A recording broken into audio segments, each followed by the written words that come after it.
So we have Danzig always sit at doorways. It's a great exercise for any dog, of course. You have to sit and wait and focus. Wait till you come back next to him. Whenever you can do this, if the door doesn't automatically close, you want to have him wait. You step through because you're accentuating the fact that this is your boundary, not his, and that he only crosses it with you calmly without pulling. So you come back, okay, you say okay, and then you just do a little, okay, you may not have even seen it, a little prompt if he tries to pull. Just with my left hand, I just did a little prompt and it slowed him down. If you go back, you have to go back and close the door. Make sure he doesn't get around you, so step into him. Go close that door. And actually, we're going to do it on the way out too, just to show you this exercise. So sit. See how everything's a left turn? When he's on your left, use your body and there's absolutely no struggling. It's a very primal kind of move for the dogs because your body is hurting them, keeps the leash loose. And he's also kind of nervous because we have somebody there pointing something at us, but he's doing okay. So I stepped out, I stepped back. Okay, this is just something, okay. You can just do at any doorway and you don't have to just go in and then close the door. Sit, you can go in, go out. It's a great exercise to do. He really has to focus and be calm and able to do this with you. And this kind of stuff builds confidence for him. Okay. So now we're gonna come inside for real. Then close this door. Come over here. Come on, buddy. He's very, as we know, he's very skittish. Sit. See how everything's a left turn or a left circle, and you set him exactly where you want him to be, and you tell him to sit. He's pointed towards the mat. So you have him sit, and then with your right hand, pat his chest and say, go to your mat, and then lead him over and say down.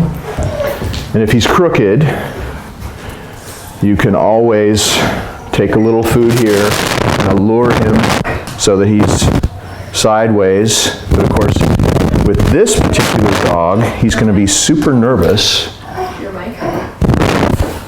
He's going to be super nervous and probably not going to want to take food because he's nervous about the camera person. There he is, he's taking it. So if he's crooked like this, you can put the food over here so he has to turn his body to take it. So I'm putting it on his left, on his far left of the mat, so he kind of has to turn, and that'll help you a bit, get him straight. See how he keeps looking back at the camera person? But this is good because, you know, when he first came here, he never would have been able to handle this. He would have been really scared, he would have been popping up, he would have been trying to run away from this. So we always start off the exercise very simply, just by doing basic downstay where we walk around both ways. And actually his rear is not moving, so I'm going to reset him. Okay. You need to reset him by getting him up. Just do the same thing. Pat your leg, say okay. You're standing next to him, of course, and then walk him around. Sit, go, and down. That's better. I'll take that. Good. Reward him when he goes there. And then, so we did the walk around thing. And in my house, we're just doing all the basic stuff that you can do in a household. So once you got that downstay where you can walk around both ways, then you can walk farther away. I'm going to go past the camera person to the back of the house, out of his sight, back into the laundry room. He can look at you, but he's not allowed to turn his body, which he may have turned just a little bit. He did, actually. See if you can lure him to be straight. With this dog, of course, the battle is, look, the battle is really that he stay down, so don't worry too much about him turning. As he gets more comfortable doing this, it took a long time for me to get him to this point.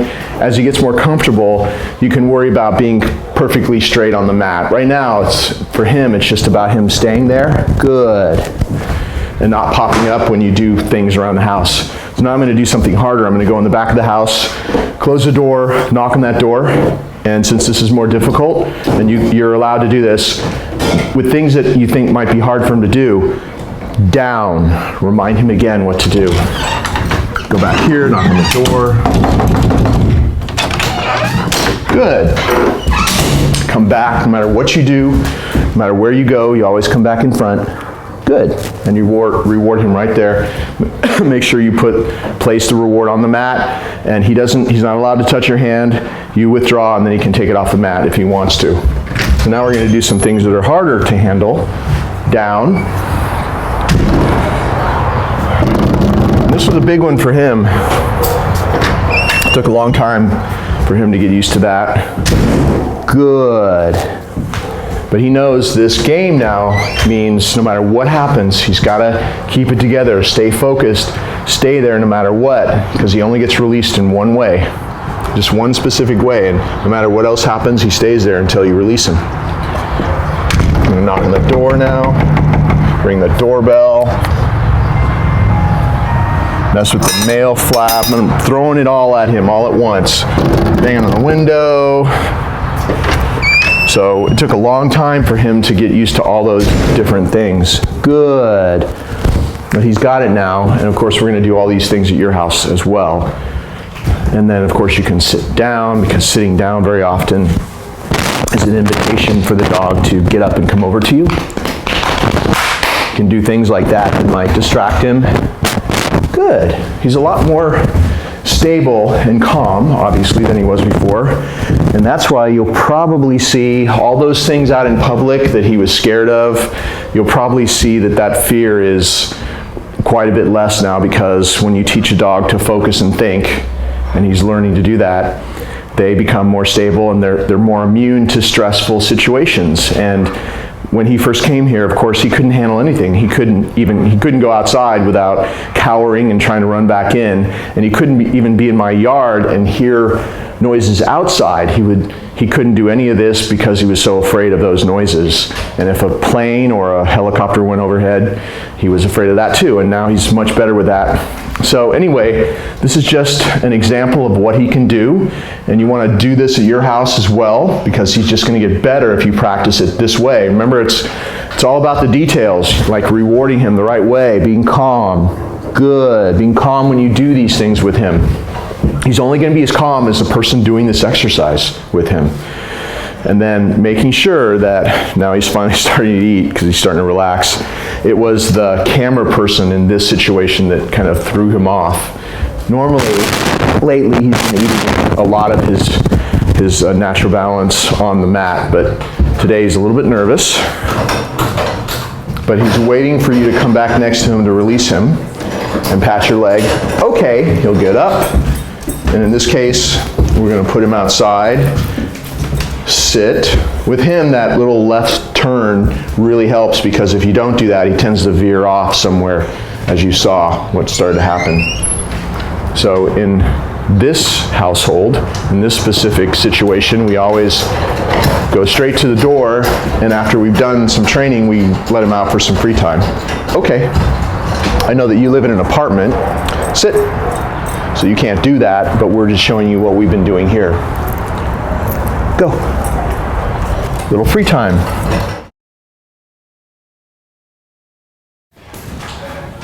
So he's a little bit nervous because we never do his crate in here. His crate is in the other room, a smaller bedroom, but it's easier for us to film here. So this is what he would be like if he's really unsure of what to do. But we always have him sit in front of the crate and then go. And luckily, he's a dog that loves his crate, loves to isolate, so even in with an unfamiliar crate, this is not his crate, and in an unfamiliar room, he'll still go in because he loves to isolate. So he goes in, gave him a little treat, took his little prong collar off, and his routine here has been just that all day long. In and out, in and out, in and out. Always out through the same door, sitting, doing the whole doorway thing, waiting to be allowed to go in, sit, open the door, go, and then when I go and take him out, treat, which he still hasn't finished the ones I gave him because he's kind of nervous. When he's nervous, he won't take a treat even now after all this time with us. And then I reach in and hook up that prong collar. And you know the prong collar goes right under, it's the highest collar up, goes right under the ears, right there, right under his head. And it's lightly touching all the way around, so it's not hanging. It's just lightly touching. It's not super tight, but it's just lightly touching, so when you do a little prompt like that with the leash, it closes with the same pressure all the way around in a gentle but firm way. So he's got that on. I attached a leash to it before I put it on, so when I just reached in and put it on, it was all ready to go. So he's supposed to wait, so if he tries to come out, you can just do that, or say no, and he's supposed to wait until I say, okay, and he comes out.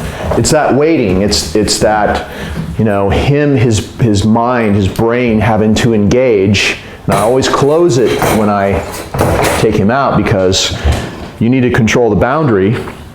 It's just more boundary training, and it's the boundary to his den, and he really loves his crate. That's where I feed him, that's where he gets treats, that's where he feels like he's safe. So if you control his access in and out, it's another really important little exercise you do with him to focus his mind, to strengthen his mind. And also, if you're telling him what to do throughout the day, all these little simple little things that we've been doing here, he's going to feel way safer, way calmer, because when you tell him what to do, you're obviously in charge. When the dog thinks that somebody's in charge, he's going to feel safer. So it all kind of adds up together. Also, you're teaching him how to think. Every time he stops and waits, inside or out, he's got to focus, be here in the moment with us, wait for your permission to go or come out. It's about building him up. And this Danzig project is all about building confidence, building focus, building calmness. That's why we're doing everything in this way for him.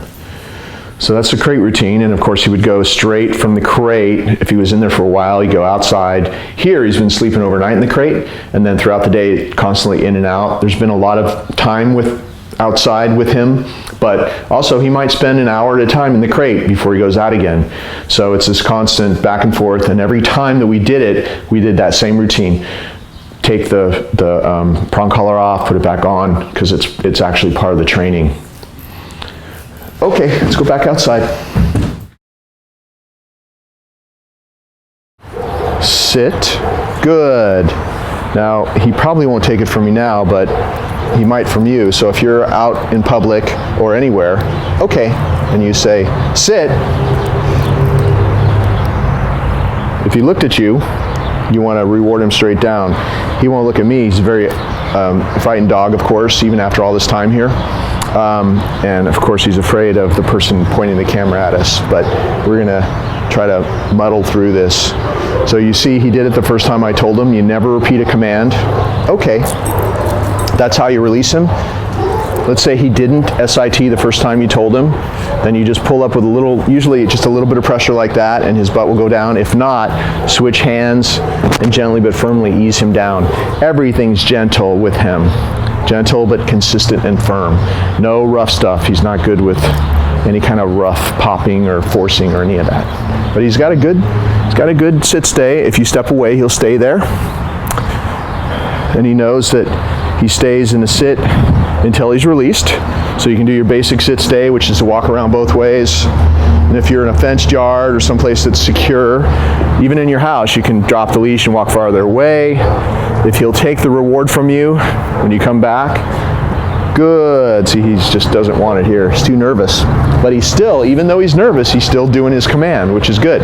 And then the way you release him is you come back, stand next to him, pat your leg and say, okay, okay. Okay, come here, bud.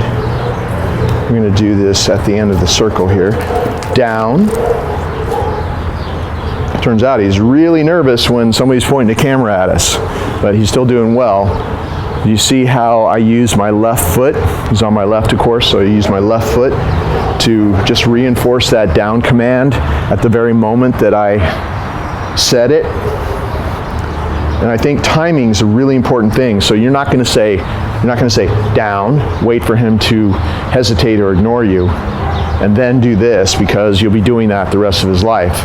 So you want to do it all at the same time, like you just saw me do it. It's like, get ready, get set up. If you're going to tell him down,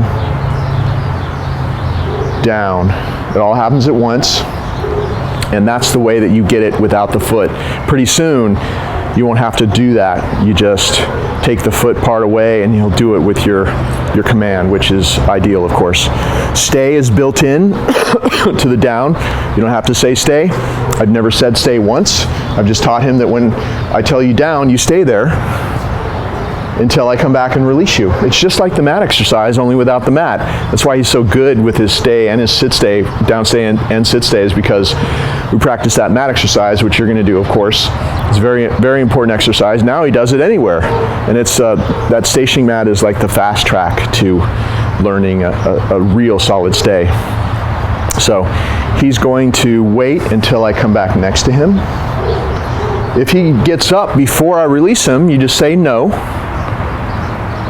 Step on the leash, he'll go back.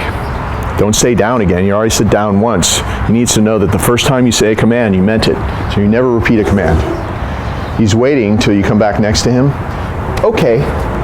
And then sit. If you're going to release him to be free out of a down, always have him sit first. Don't release him straight out of a down, because he'll get excited and run around, and you'll lose a lot of the calmness that exercise gives him.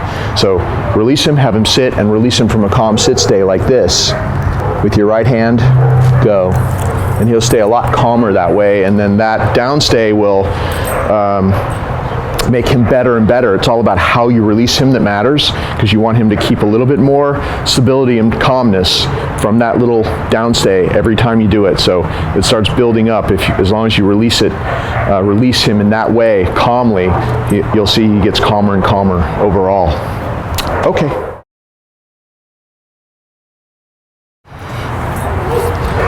I just want to show you how I've been practicing the come command.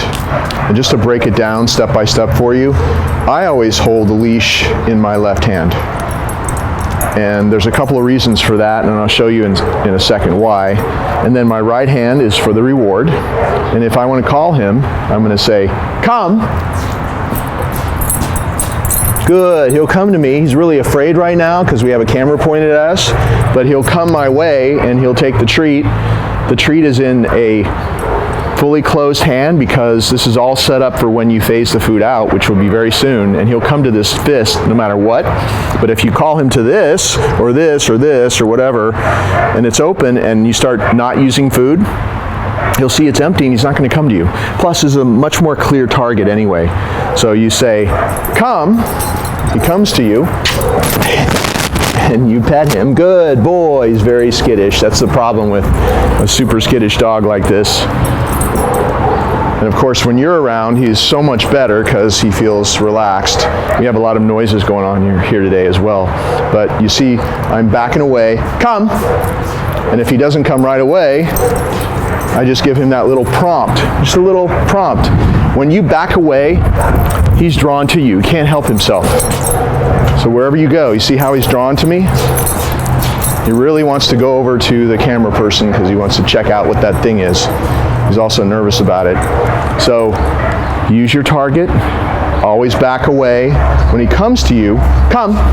He's going to come to you like this, and the leash is on your left. So you just grab it, and then he's going to take the reward, and then you're going to step into him and have him sit. Just like that. And that's why I hold the leash in my left hand. Okay.